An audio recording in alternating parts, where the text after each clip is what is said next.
ఇప్పుడు నేనేమంటే తెలంగాణ రాష్ట్రం తెలంగాణ సమాజం ఒక యూనిట్గా పనిచేస్తారు కేసీఆర్ గారు. మీకేందంటే ప్రతిపక్షం ఉన్నా అధికార పక్షం ఉన్నా ఇక్కడ ఏది అందుతుందో ఏది చెందుతుందో అందరికీ చెందాలి. జానారెడ్డి గారు ప్రతిపక్ష నాయకులుగా ఉన్నప్పుడు మా అనుభవం ప్రకారం గతంలో తెలుగుదేశం కానీ కాంగ్రెస్ పార్టీలో కానీ అధికారం కాంగ్రెస్ తెలుగుదేశం పార్టీ ఉన్నప్పుడు ప్రతిపక్ష పార్టీలకు ఏదైతే కాన్స్టిట్యున్సీ డెవలప్మెంట్ ఫండ్ ఇస్తుండేనో 50% ఇస్తుండే. జానారెడ్డి గారు అసెంబ్లీ సాక్షిగా అడిగినప్పుడు ముఖ్యమంత్రి గారు వెంటనే స్పందించి మీకు కూడా అందరితో సమానంగా ఇస్తామని చెప్పి ఇస్తున్నాం. తద్వారా ఏంటంటే మాకు అధికార పార్టీ ప్రతిపక్షం అనేటువంటి తారతమ్య భేదాలు, ఎందుకంటే అక్కడ ఉన్న సమాజం అంతా తెలంగాణ సమాజం కాబట్టి అది ఎవరు మాట్లాడినా కానీ డెఫినెట్గా మేము తెలంగాణ సమాజాన్ని యూనిట్గా చేసుకునే పనిచేస్తాం తప్ప ఇక్కడ ప్రతిపక్ష పార్టీలు ఉన్నంత మాత్రాన అక్కడ డెవలప్మెంట్ వెల్ఫేర్ జరగదు అనేది అభూత కల్పన. అంటే బీజేపీ డ్రామాలు అనేటివి ఇట్లనే స్టార్ట్ అయినాయి. బై ఎలక్షన్లల్లో అన్ని దగ్గర కూడా ఇదే టైప్ ఆఫ్ డ్రామాస్ జరుగుతున్నాయి కాబట్టి ఇక్కడ ఇక వాళ్ళకి ఏంటంటే లాస్ట్ స్టేజ్కి వచ్చేది, పబ్లిక్లో రెస్పాన్స్ వస్తలేదు, ఎక్కడ పోయినా నిలదీస్తుండ్రు, ఓడిపోతామనే భయం స్టార్ట్ అయిపోయింది. కాబట్టి ఇక వాళ్ళకు ఉన్నది లాస్ట్ గోల్ ఇదే, వాళ్ళ ప్లానింగ్ అంతా ఇదే. ఏంది, దాడి చేయించుకోవడం మేము చేసినామని చెప్పడం, లేదంటే సడన్గా కింద పడిపోవడం, హాస్పిటలైజ్ కావడం, ఆ సానుభూతి పొందాలనేటువంటి ప్రయత్నం చేయడం, ఇది జరుగుతుందనే ముందు జాగ్రత్త కింద నేను 3 రోజుల నుంచి చెప్తున్నా. ఈరోజు జ్వరం స్టార్ట్ అయింది, దానికోసం చెప్పేది.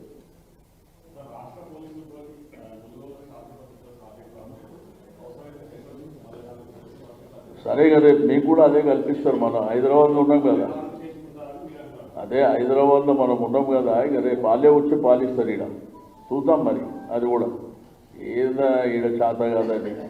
ఈడ తెలంగాణ పోలీసుకు భారతదేశం కాదు ప్రపంచంలో గుర్తింపు ఉంది. ఆ పూటకు రాజకీయాలు చేయడానికి వాళ్ళు చేస్తున్నారేమో కానీ Telangana police is the best police in India. నేను చెప్పేది కాదు, సెంట్రల్ హోమ్ మినిస్టర్ చెప్పేది. అది గుర్తుపెట్టుకోవాలి. రాష్ట్రంలో అభివృద్ధి బాగా జరిగిందని చెప్తున్నారు. ఈ ఎన్నికలు మీ పాలనకు రిఫరెండంగా తీసుకుంటారా? నేనేమంటే రెఫరెండమా కాదా అనేది మీరు చూస్తారు, రేపు ఎలక్షన్లో జరగబోయేది. మాకేందంటే ఒక ఛాలెంజ్ ఇది. డెఫినెట్గా ప్రతి ఎలక్షన్ని మేము ఛాలెంజ్ కింద తీసుకుంటాం, దాంట్లో అనుమానం ఏమున్నది. ఏ ఎలక్షన్ అయినా కానీ మా గిడ్డు రాయి డెఫినెట్గా. ఎందుకంటే ఒక డెమోక్రసీలా ఒక రాజకీయ పార్టీగా మా గురుతర బాధ్యత అది. ఎందుకంటే మేము క్యాండిడేట్ని పంపించి ఊరికే నేను పోయి తిరుగు గెలిచినా అని చెప్పాం కదా. పంపించినప్పుడు అతను గెలిపించుకునే బాధ్యత కూడా మా మీదనే ఉంటుంది, లేకపోతే ఇంతమంది పనిచేయవలసినటువంటి అవసరం ఉండదు. మాకేంటంటే మా కుటుంబం మా పార్టీ అన్నప్పుడు ఏంటంటే మా బాధ్యతలు ఎక్కువ ఉంటాయి. అంతేగాని ఇట్లా ఏదో ఇచ్చేసినాం, కడవ కప్పినాం, టికెట్ ఇచ్చినాం, పంపించేసినాం, మా బాధ్యత లేనట్టు ఉంటాం. డెఫినెట్గా మాకు బాధ్యత.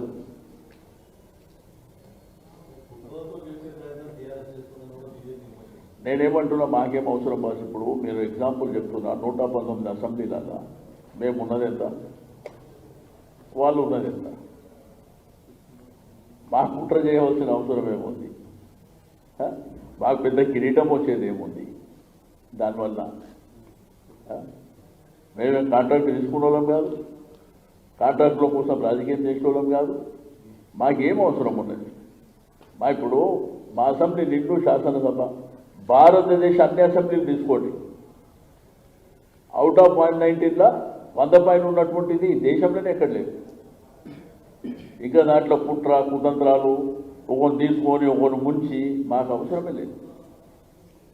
కంఫర్ట్గా ఉన్నాం మేము.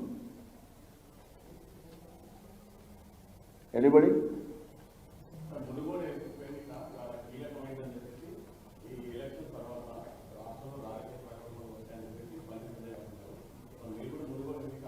నేను ఏమంటా బాస్, వాళ్ళు ఉన్నది ఎంతమంది, మీరు కూడా వాళ్ళు చెప్పింది నన్ను అడగడం ఏంది, వాళ్ళు ఉన్నారు ఎంత. హైదరాబాద్లో ఎంతమంది ఉండేనా? గతంలో 4 ఉండే, ఒక్కరు ఉన్నారు. వాళ్ళు మాట్లాడడం, మళ్ళీ దాని గురించి మీరు అడగడం, నేను చెప్పడం. వాళ్ళకున్న నెట్వర్క్ ఏంటి, వాళ్ళకున్న ఆర్గనైజేషన్ ఎంత, వాళ్ళ స్కిల్ ఉందా, వాళ్ళకి ఆర్గనైజేషన్ ఉందా? ఉండకుండా గాలి మీద మాట్లాడుతుంది. ఏదో మేము వచ్చేస్తాం పోతాం ఒకటా. మళ్ళీ 32 జిల్లా పరిషత్లు ఉంటే మేమే ఉన్నాం, ఉన్న మున్సిపాలిటీలన్నీ మేమే ఉన్నాం, ఎమ్మెల్యేలంతా మా వాళ్ళే ఉన్నారు, 40 శాసన మండలి ఉంటే మొత్తం మేమే ఉంటుంది. ఇక వాళ్ళు ఏంటంటే ఆకాశానికి ఏదో అంటారు చూడు, గట్లు ఉన్నది వాళ్ళ కథ. ఏదో పుక్కట్టుకొచ్చింది కదా నోరు, ఏది పడితే అది మాట్లాడేస్తాం, నువ్వు ఆన్సర్ చెప్పంటే ఏం చెప్పగలుగుతావు? ఉండొచ్చు, ఆశ అనేది ఎవరికైనా ఉంటుంది. బట్ ఆశ అనేది పర్మనెంట్ కాదు కదా, రియాలిటీలో ఉన్నది కదా.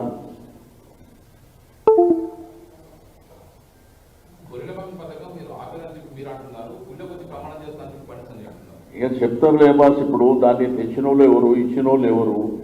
బాధ్యత పుక్కట్టుకు ఎవడన్నా మాట్లాడతాడు. అసలు గొర్రెల పథకం అనేది ఈ దేశంలో ఎవడన్నా ఊహించాడా, ఆలోచించాడా? ఏ రాష్ట్రంలో ఉన్న గొల్ల కుర్మలో ముఖ్యమంత్రి గారిని అప్లికేషన్ పెట్టిందా? వారికి తెలంగాణ ఉద్యమ నేపథ్యంలోనే కుల వృత్తులు, గ్రామీణ వ్యవస్థ బలోపేతం కావాలంటే వీళ్ళని ఏ విధంగా మనం ముందుకు తీసుకువెళ్ళాలనేటువంటి ఆలోచనతో చేసింది. ఒక్క కులానికి 17,000 కోట్ల రూపాయలు ఇస్తాము అనేటువంటి అంత గొప్ప మనసు ఎవరికైనా ఉండాలి కదా ఈ దేశంలో. ఈ సమస్యలు మా కొత్తగా తెలంగాణ రాష్ట్రం వచ్చినాకనే ఉన్నాయా? అంతకుముందు లేవా? గొర్రెల కోసం వాళ్ళు మాట్లాడితే నవ్వొస్తాయా? ఇప్పుడు ఎందుకంటే ఆ స్కీమ్ తెచ్చింది ముఖ్యమంత్రి గారు, ఆ ఆలోచన చేసింది వారు. కరోనా వైరస్లో రేట్లు పెరిగితే రేట్లు పెంచింది వారు.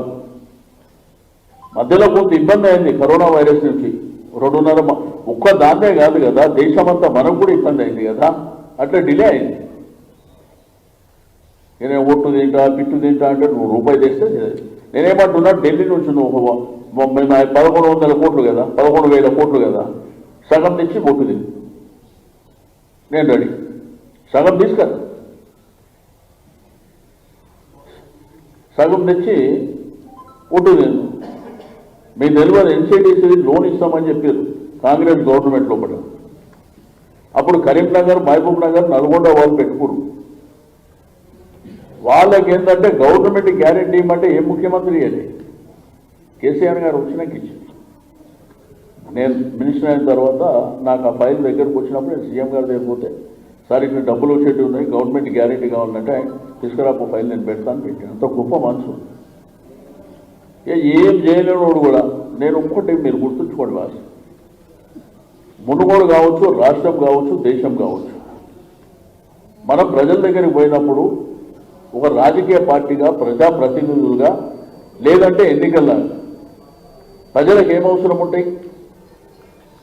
గెలిపించినటువంటి వ్యక్తి మా కోసం ఏం చేస్తాడు, ఈ ప్రభుత్వం ఏం చేస్తుంది? నేను మీ టీవీ పేపర్లకు అడుగుతున్నా, మీరు ప్రెస్ కాన్ఫరెన్స్లు చూడండి, రోడ్ షోలు చూడండి, పబ్లిక్ మీటింగులు చూడండి. కేసీఆర్ని తిట్టడానికి తప్ప మునుగోడులో ఏం చేస్తాం చెప్తుండే ఎవడన్నా? ఇప్పుడు ఆడ 3,000 పెన్షన్ ఇస్తామంటూ, 1,000 కోట్ల రూపాయలు తెస్తామంటూ, మరి హుజురాబాద్ దుబ్బాకలో రూపాయి తెచ్చిర్రా? నమ్మరా? దుబ్బాకలో 3,000 ఇస్తుర్రా? హుజురాబాద్ ఇస్తుర్రా? ఏకంగా ఈ ప్రధానమంత్రి ప్రాతినిధ్యం వహించేటువంటి గుజరాత్ ఇస్తుర్రా? కానీ ఏం నోరున్నది నాలుగు మాట్లాడేస్తారు. మీకు ఎన్ని సెన్సేషనల్ ఫ్లాష్ ఫ్లాష్ ఫ్లాష్ మీరు చూపిస్తారు. 1,000 కోట్లు అంట, కోటి రూపాయలు తెచ్చిన దుబ్బాకల హుజురాబాద్. మా పార్లమెంట్ సభ్యుడు ఉన్నాడు, ఇప్పుడు ఆయన దేశానికి మంత్రి, 3.5 ఏళ్ళు అయింది, 3 రూపాయలు ఇవ్వాలి సికింద్రాబాద్ పార్లమెంట్. ఏంటంటే 1,000 కోట్లు, 1,000 కోట్లు తెస్తుండొచ్చు రాజగోపాల్ రెడ్డి గారు. ఇట్లా ఆయనకి ఇచ్చిన 18,000 కాంట్రాక్ట్లకెళ్ళి 1,000 కోట్లు తీసిస్తే మరి ఇస్తేనేమో అది అడగాలి. అసలు ఎలక్షన్ కానీ మామూలు టైంలో కానీ ప్రజలకు మేమేం చేస్తాము చెప్తలేదు. సీఎం కుటుంబం, పార్టీని, నాయకులను తిట్టాలి. దాంతో కడుపునిండు దాన్ని ప్రజలకు. మేము ఊర్లో తిరుగుతూ అడుగుతున్నారు, సార్ వాళ్ళైతే తిడుతున్నారు కదా, మరి మీరేం చేస్తారని అడుగుతారు. వాళ్ళ అవసరాలు వేరే ఉన్నాయి, వాళ్ళ సమస్యలు వేరే ఉన్నాయి. అది వదిలిపెట్టి ఆడనట ఆ గుట్టకాడనా ఎక్కడనో ఆ గుడికాడ పుట్టిందిట భాగ్యలక్ష్మి గుడి దగ్గర ముఖ్యమంత్రి రమ్మంటాడు. నేను ఇక్కడ కూర్చున్నా, భాగ్యలక్ష్మి టెంపుల్ లేదా నేను ఒట్టింది నీకు పోతా, వాళ్ళ ప్రధానమంత్రిని రమ్మని వస్తాడా? స్థాయిని బట్టి మాట్లాడితే ఎవరికైనా లెక్క ఉంటుంది. ఇప్పుడు నేను ఇక్కడ కూర్చొని నరేంద్ర మోడీ గారు ప్రైమ్ మినిస్టర్ గారు భాగ్యలక్ష్మి టెంపుల్ లేదా ఒట్టింది నీకు వస్తాడా అని నేను అడుగుతాను. బాధ్యత ఉంటుంది అట్లా, గౌరవమా? అట్లా లేదు. మన మన మన మన దగ్గర ఎట్లయిపోయిందంటే రాజకీయమే పెద్ద దరిద్రం అయిపోయింది. ఏది పడుతుండ్రు, ఏం మాట్లాడుతుండ్రు, టీవీలో ఏమొస్తుందో, సోషల్ మీడియాలో ఏమొస్తుందో, వాడు ఏ కాలం పనికి రానోడు కూడా మాట్లాడితే సెన్సేషన్ అవుతుంది. ఓ ఇండిపెండెంట్ ఒక ఆయన పోటీ చేస్తుండు టీవీలల్లో, సోషల్ మీడియాలో. అరే నాకైతే ఎంత విచిత్రం అనిపిస్తుందంటే, మరి అది మరి ఎంటర్టైన్మెంట్ ప్రోగ్రామ్ ఏమైనా పెట్టిర్రా నాకు అర్థం కాదు. నేను వ్యక్తుల గురించి మాట్లాడాను. నేనేమంటా అంటే మన టీవీలు కానీ పేపర్లు కానీ కొద్దిగా ఆలోచన చేయాలి. ఏమనలేము కాబట్టి చెప్తున్నా. ఈ పద్ధతిలో ఉన్నది. మరి ఈ పద్ధతిలో ఉన్నప్పుడు ఆఖరుకు రాజకీయ పార్టీలు ఏం చేస్తారు? కాబట్టి మీ అందరికీ రిక్వెస్ట్ అలా ఒకటి ఏంటంటే, ఈ వచ్చే 4-5 రోజులలో పెద్ద డ్రామా జరగబోతుంది నేను చెప్పిన మీకు. బట్ ఆ డ్రామాలు మన దగ్గర ఏంటంటే సెంటిమెంట్లు కొన్ని పనిచేస్తాయి. బాధపడుతుంటారు, అరే ఏదో పాపం కదా, అరే ఇట్లా అయిందంట కదా, అట్లా అయిందంట కదా. దయచేసి నమ్మద్దు. ఎవరికి ఏం జరగదు, అందరు సంతోషంగానే ఉంటారు. మనం ఒకవేళ పూటకు అయ్యో పాపం అంటే ఆ నష్టం అంతా మనకే జరుగుతుందని చెప్తున్నాను నేను.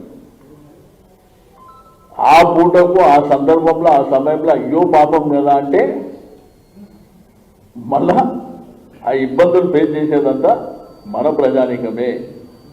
కాబట్టి దయచేసి అది నమ్మకండి.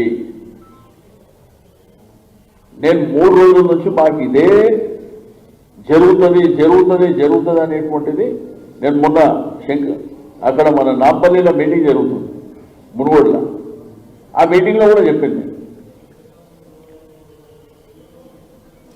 ఓకే, థ్యాంక్ యూ, నమస్కారం. హాయ్ ఫ్రెండ్స్, మా టుడే టుమారో యూట్యూబ్ ఛానల్ చూస్తున్నందుకు చాలా థ్యాంక్స్. మరిన్ని లేటెస్ట్ వీడియోస్ కోసం వెంటనే సబ్స్క్రైబ్ చేయండి. అలాగే ఈ బెల్ ని కూడా రింగ్ చేసేయండి. మా నోటిఫికేషన్స్ అన్ని మీ మొబైల్లో వస్తాయి. అలాగే మా వీడియోస్ మీకు నచ్చితే లైక్ చేయండి, షేర్ చేయండి, నచ్చకపోతే కామెంట్ చేయండి.